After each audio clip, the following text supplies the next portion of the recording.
c'est Camille, bienvenue dans le podcast 5 à 7 RH, le podcast qui dit des trucs, mais pas n'importe quel truc, puisque nous allons parler entreprise et particulièrement des relations humaines dans la sphère professionnelle. Dans ce podcast, je vais vous apporter des outils pratiques que vous pourrez utiliser dans le monde du travail, alors que vous soyez salarié, auto-entrepreneur, dirigeant d'entreprise, RH, manager ou tout simplement curieux, ce podcast s'adresse à vous. Alors, bienvenue à vous et bonne écoute.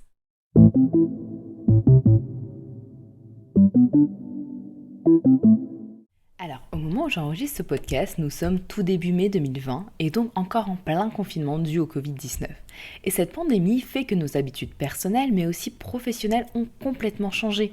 Et pour beaucoup de personnes, ce changement d'habitude peut avoir des impacts sur la santé psychologique mais aussi physique. Et comme cette période est encore plus favorable aux risques psychosociaux, je me suis dit qu'il faut qu'on en parle pour que vous puissiez comprendre ce que sont les risques psychosociaux, mais aussi savoir de quelle façon vous pouvez intervenir pour faire de la prévention. Mais avant tout cela, on va commencer par la définition des risques psychosociaux, car c'est très important pour moi qu'on parle tous de la même chose pour démarrer. Alors, pour reprendre la définition de l'INRS, qui est l'Institut national de la recherche et de la sécurité, les risques psychosociaux correspondent à des situations de travail où sont présents du stress, des violences internes comme le harcèlement moral ou sexuel, ou encore des violences externes telles que les insultes ou les menaces. Alors, il faut savoir que les risques psychosociaux apparaissent dans des entreprises où il y a des défaillances organisationnelles volontaires ou involontaires. Donc, ça peut affecter par exemple des salariés qui ont peu de contrôle sur leur travail et leur méthode de travail, ou encore des salariés qui ne participent pas à la prise de décision qui les concerne directement. On peut aussi citer comme cause de ce type de risque une plus grosse charge de travail, un manque d'autonomie ou encore une inadéquation avec les valeurs de l'entreprise. Ce n'est là que quelques exemples qui peuvent se traduire par un mal-être au travail, une souffrance mentale, mais aussi physique ou un sentiment d'épuisement professionnel. Alors on va s'arrêter quelques minutes pour vraiment prendre le temps de comprendre ce que sont les risques psychosociaux, car je sais à quel point les nuances peuvent être subtiles et que ce n'est pas toujours simple à comprendre. Alors allons-y avec un exemple. Imaginez-vous une fusée. Lorsqu'elle décolle, il y a des risques qu'elle explose, mais c'est un danger éventuel, ça ne veut pas dire que ça va arriver. L'explosion sera la manifestation d'un problème qui n'aura pas été traité ou même perçu en amont par les ingénieurs. Pour les risques psychosociaux, c'est la même chose. Le burn-out, par exemple, sera la manifestation d'un problème.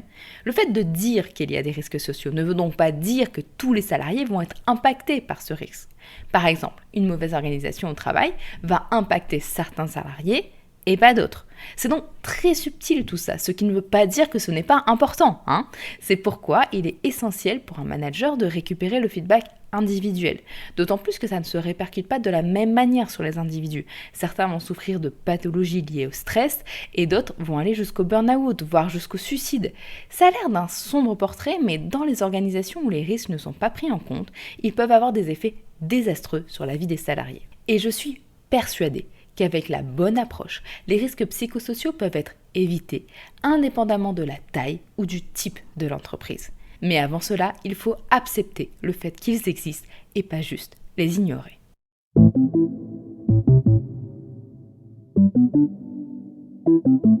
Ces dernières années, on entend beaucoup parler des risques psychosociaux. Et quand j'en parle autour de moi et que je fais de la prévention, souvent on me dit « Non mais Camille, pourquoi on devrait s'en occuper en entreprise ? Avant on n'en parlait pas, et là d'un coup c'est un sujet à la mode et il faudrait que l'entreprise soit responsable de la santé mentale de ses salariés. Et puis, les risques psychosociaux, franchement, on ne peut rien y faire. » Et vous savez quoi ? Cette réticence, cette démarche de dire « c'est pas mon problème à moi » en tant qu'employeur, je la comprends. Car il faut reconnaître que souvent on croit qu'on ne peut rien faire car les risques psychosociaux peuvent être complexes à définir. D'ailleurs, très souvent, les interlocuteurs qui me partagent leurs interrogations ne savent pas réellement ce que sont les risques psychosociaux, ne voient pas l'impact, qu'il soit humain ou financier, que ça peut avoir sur l'entreprise. J'ai même certains entrepreneurs ou gestionnaires qui me disent « Mais Camille, même si tu fais de la prévention, c'est pas mesurable à ton truc. Comment veux-tu que je sache si c'est utile ou pas ? Et puis tu sais quoi ? J'ai pas le temps. » Et c'est là que moi j'interviens. C'est à travers toutes ces questions-là qu'il me semble essentiel d'intervenir, de faire de la prévention et de partager avec vous toutes ces informations pour que des drames soient évités et des vies ne soient pas mises en danger. Avec cette dernière phrase, certains vont peut-être dire que j'exagère, mais je vous assure, Tout le monde peut être un jour ou l'autre exposé aux risques psychosociaux au travail, que ce soit par le stress, le harcèlement, les agressions au travail, etc. De plus, dans le contexte de pandémie que nous vivons, ces risques peuvent être exacerbés. C'est pourquoi, et je sais que je me répète, mais il est important de se prémunir face aux risques psychosociaux, mais aussi de sensibiliser. Que vous soyez gestionnaire, salarié ou chef d'entreprise, vous pouvez sensibiliser sur ce sujet. Et sensibiliser, ça commence par quoi ? En tant que responsable, ça commence par ne pas se positionner en figure d'autorité, mais plutôt d'être à l'écoute. Et en tant que salarié, ça commence par le fait de comprendre les faits qui motivent la réponse de son gestionnaire, afin de faciliter le dialogue. Vous pouvez par exemple questionner votre gestionnaire sur ce qu'il connaît des avantages reliés à l'amélioration des conditions de travail.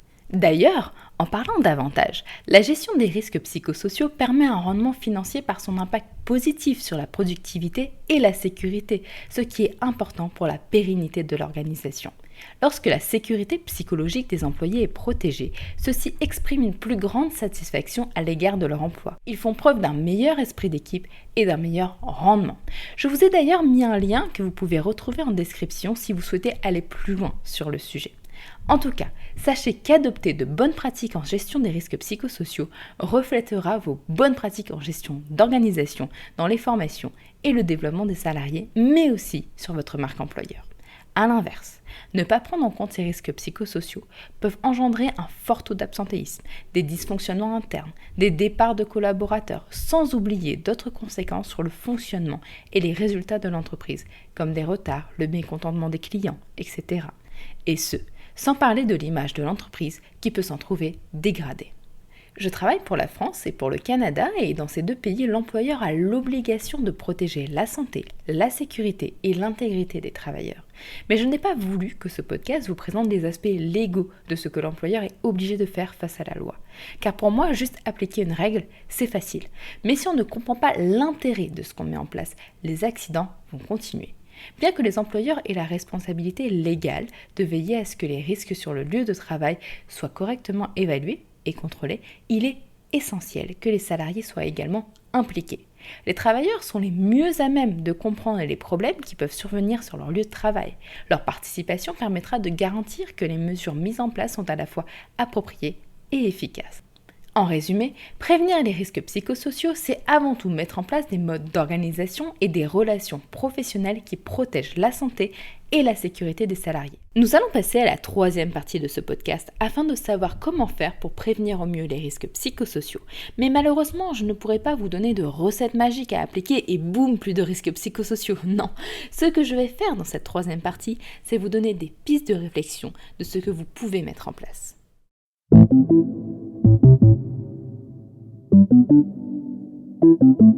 Vous l'aurez compris, en tout cas je l'espère, que se prémunir des risques psychosociaux est fortement recommandé. Mais alors, par où commencer ? J'aimerais vous dire que petit 1 vous allez faire ça, puis petit 2 cela, puis petit 3 cela, etc. Mais non, je ne peux pas car il n'y a pas de solution toute faite à ce problème. Par contre, je peux vous donner des pistes d'action pour prévenir les risques psychosociaux et les éviter. Alors, d'abord, il est important d'établir un état des lieux de l'entreprise afin de mieux comprendre où vous en êtes sur la question des risques psychosociaux, mais aussi de repérer les acteurs qui peuvent vous aider dans cette démarche. Souvent, on retrouvera les ressources humaines, la direction, la médecine du travail, certains salariés, les intervenants en risque professionnel, mais il est tout à fait possible d'élargir ce cercle, le but étant d'avoir une mobilisation suffisante de tous ces acteurs. L'essentiel étant de constituer un groupe de travail paritaire qui représente toute l'activité de l'entreprise afin de prendre en compte les différentes perceptions des facteurs de risque. Une fois ce groupe de travail constitué, il vous faudra commencer à évaluer les risques. Alors pour cela, vous pouvez par exemple demander aux salariés de répondre à un questionnaire anonyme et ou utiliser une grille qui vous permettra d'identifier les facteurs de risque dans l'organisation. Vous pouvez trouver différents modèles sur lesquels vous appuyer. De mon côté, je vous ai ajouté en lien celui que vous propose l'INRS. Cette première partie vous permettra de repérer plus facilement les facteurs de risque psychosociaux, qu'ils soient liés à la charge de travail des employés, au niveau des précisions des objectifs de travail ou encore aux difficultés de conciliation entre vie professionnelle et vie familiale, etc. En tout cas, quelle que soit la méthode ou l'outil que vous choisirez, l'évaluation des risques doit réunir deux éléments: pour permettre l'identification des facteurs de risque auxquels sont soumis les salariés. Les indicateurs liés au fonctionnement de l'entreprise, donc ça peut être les indicateurs liés au turnover, à l'absentéisme, etc. Ce sont les renseignements sur le contexte au travail. Et en deuxième lieu, les indicateurs liés à la santé et à la sécurité des salariés. Donc on va retrouver les plaintes pour violences verbales ou physiques, le nombre d'accidents du travail répertoriés, etc. Les indicateurs sont souvent déjà disponibles dans l'entreprise et ils vont vous permettre de déceler en amont les situations à risque. Cette étape permet d'établir un premier état des lieux et favorise l'adhésion des différentes parties prenantes au projet. C'est vraiment une étape importante car ça permettra d'impulser une démarche de prévention efficace, mais aussi savoir sur quels facteurs de risque travailler en priorité. Avant de vous parler de la deuxième étape, il me semble important de vous partager le fait que cette méthode a ses limites car elle ne permet pas de savoir en profondeur ce que vivent et ressentent les salariés.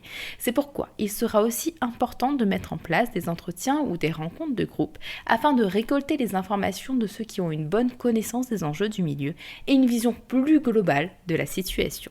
Une fois le diagnostic effectué, vous devez définir un périmètre sur lequel intervenir, voir si vous êtes en capacité de définir un calendrier de réalisation et connaître les moyens humains et budgétaires pour votre projet. Ce qui veut dire que maintenant, vous savez ce qui est visé, comment, par qui, donc qui sont les responsables du projet, quel sera le calendrier, vous connaissez les ressources qui vous seront nécessaires, quelles sont aussi les attentes, que ce soit au niveau de la santé, mais aussi des bénéfices pour l'entreprise, et enfin, vous devez aussi savoir comment le ou les plans d'action et ses effets seront évalués. Tout au long de cette démarche, n'oubliez pas de communiquer. La communication vous permettra non seulement d'avoir des personnes qui restent mobilisées sur le sujet, mais en plus de créer ou de renforcer un climat de confiance. Et enfin, le troisième niveau, qu'on pourrait nommer évaluer ses plans d'action.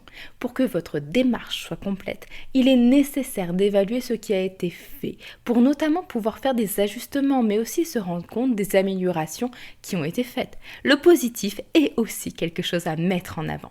Ces trois grandes étapes vous permettront de connaître l'ampleur des facteurs de risque présents dans l'entreprise. Cette photographie qui sera propre à votre entreprise permettra d'avoir une vue d'ensemble, ce qui vous permettra de choisir la meilleure orientation à prendre en prévention. Et n'oubliez pas que quelles que soient les méthodes de prévention que vous utiliserez, il y a certaines conditions qui doivent être présentes tout au long de votre démarche, comme l'engagement de la direction pour mener à bien le projet, le respect des personnes évidemment, et une communication régulière auprès des salariés. N'hésitez pas non plus à faire appel à une personne compétente et formée à ces risques. Des intervenants en santé au travail pourraient grandement vous aider. Et pour terminer sur cette dernière partie, on va revenir un peu sur la pandémie. Comme je vous le disais au début, toutes nos habitudes personnelles et professionnelles ont complètement été chamboulées. Alors, une des choses à faire, alors je dis bien l'une des choses à faire, car je ne connais pas votre organisation, donc il peut y avoir plusieurs choses à mettre en place, mais en tout cas, l'une d'entre elles qui peut limiter les risques psychosociaux en cette période de pandémie est de maintenir une communication clair.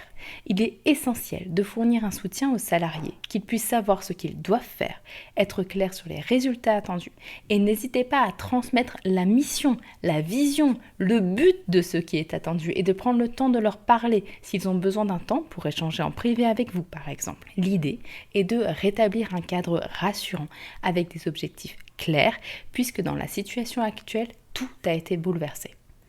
Et une dernière chose importante à retenir, qu'importe les formations que vous suivrez pour prévenir les risques psychosociaux, il n'y a pas de solution miracle.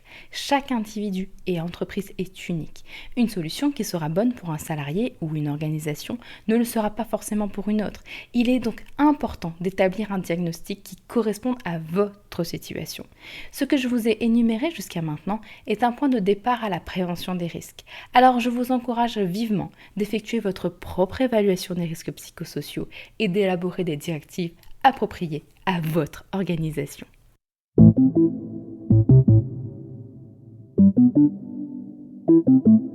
Voilà, c'est la fin de ce podcast. J'espère qu'il vous a plu et si c'est le cas, n'hésitez pas à en parler autour de vous, à le partager, mais aussi en laissant des avis. Vous pouvez aussi m'adresser des suggestions de thèmes que vous souhaiteriez voir abordés dans le prochain podcast en m'écrivant sur LinkedIn ou à mon adresse mail camille@5s7rh.com. Merci à tous, on se retrouve dans un mois. Ciao!